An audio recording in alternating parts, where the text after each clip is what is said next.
Il se passe beaucoup de choses du côté du RUMP. Qu'est-ce qu'il en est, un petit bilan là, qu'est-ce qu'on peut en dire? On a l'impression que ça bouge beaucoup.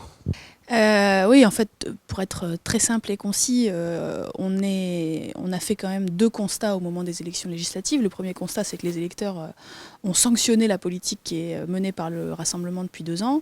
Et le deuxième, c'est que les indépendantistes ne nous ont renvoyé aucun des gestes que nous avons faits. Il y en a eu quand même un certain nombre. Il y a eu 2 drapeaux, il y a eu la mise en place d'un président indépendantiste au Congrès, il y a eu la réhabilitation des squats et j'en passe. Et il y a eu donc beaucoup de gestes, et puis il y a eu rien en face. Donc ça, il faut tout simplement en prendre acte, c'est ce que nous souhaitons faire. Et derrière, infléchir notre ligne politique de manière à prendre en compte ces éléments-là.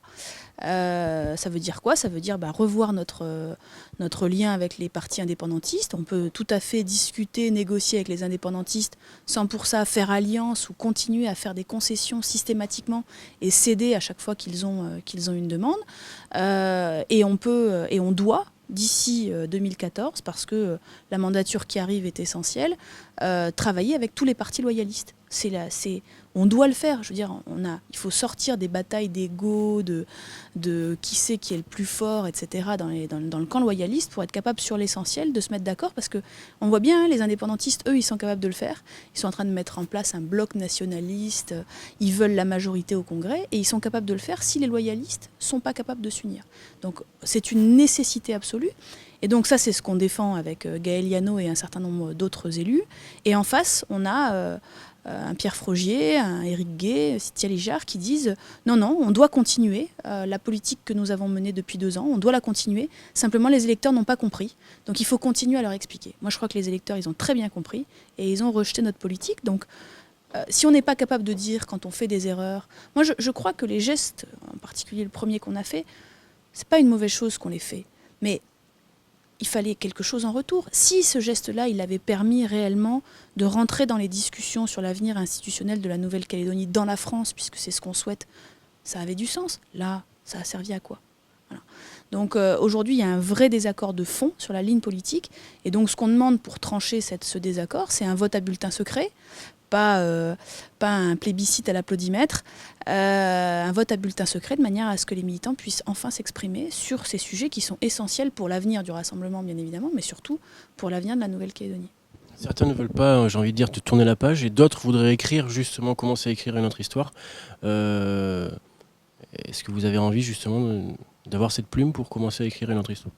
Oui, vous savez, j'ai fait campagne pour Gaël Yano pour les législatives, et le slogan, c'était « La solution dans la France ». Et les gens nous disaient « Mais c'est quoi la solution, hein ?»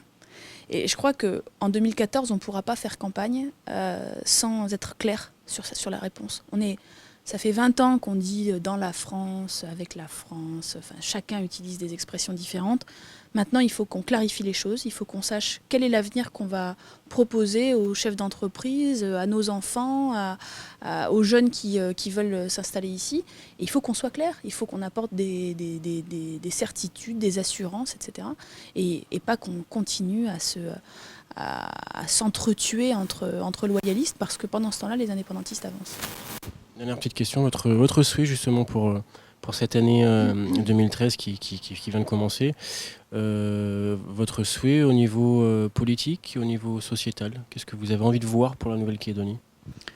Au niveau politique, je pense que c'est absolument indispensable qu'il y ait une vraie information, compréhension de la population calédonienne sur le fait que d'abord en 2014, d'une part c'est pas Kanaki, mais en plus il n'y a pas de référendum en 2014, mais que la préparation de ce référendum qui aura lieu à un moment ou à un autre demande que la population comprenne bien. Et je pense qu'il faut que cette année, les médias, les politiques fassent cet effort de pédagogie pour expliquer ce qui est susceptible de se passer, de manière à ce que la population fasse ses choix en toute connaissance de cause.